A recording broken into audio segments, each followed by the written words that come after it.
Morning, class. My practice speech is on how I feel that sex education should be a required course in all schools as early as 6th grade. Before I tell you why I think sex education should be a required course in all grades or in all schools as early as 6th grade, let's clear up a few misconceptions.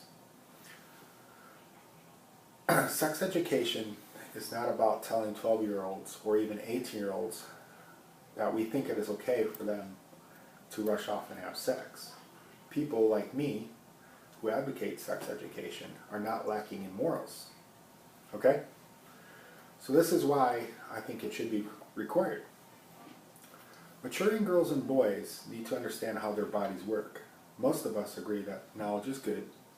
Knowledge is perhaps even powerful. So, put simply, students need and deserve knowledge concerning the human body.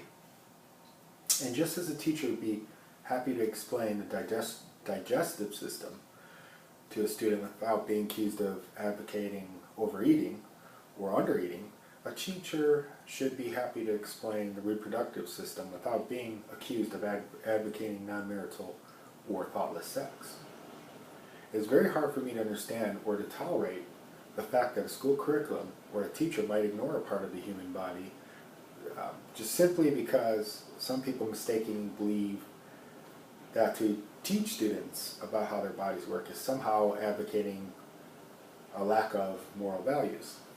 After all, it is perfectly simple to explain a process, but to stress that such activities are best left until one is in a loving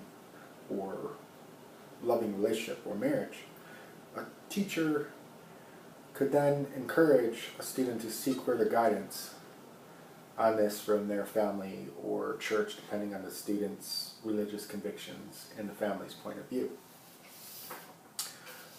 Number 2, ignorance leads to bad decisions. Young adults who want to have sex are going to, regardless of whether they receive sex education at school or not.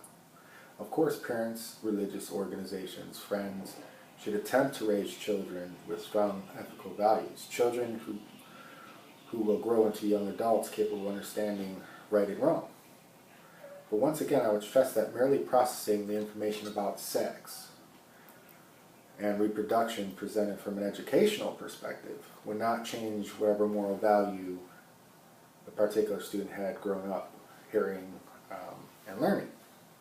In fact, the lack of understanding about how bodily functions work, how babies are made, and how sexually transmitted diseases are caught is more likely to lead to bad decisions being made and possibly to tragic consequences.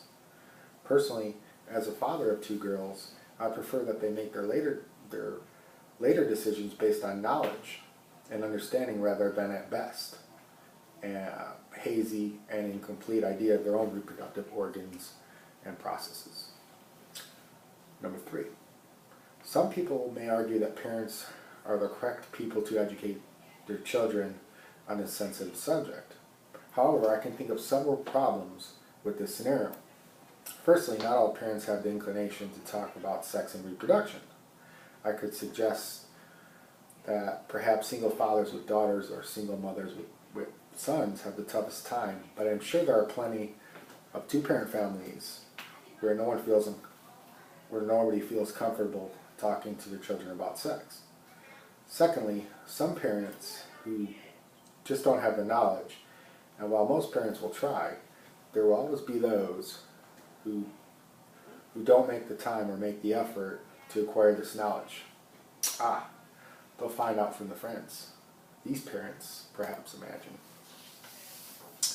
I don't know about you, but I do not feel comfortable thinking that the knowledge of my daughters will be obtained about something as important as a reproduction would come from such random and unreliable sources.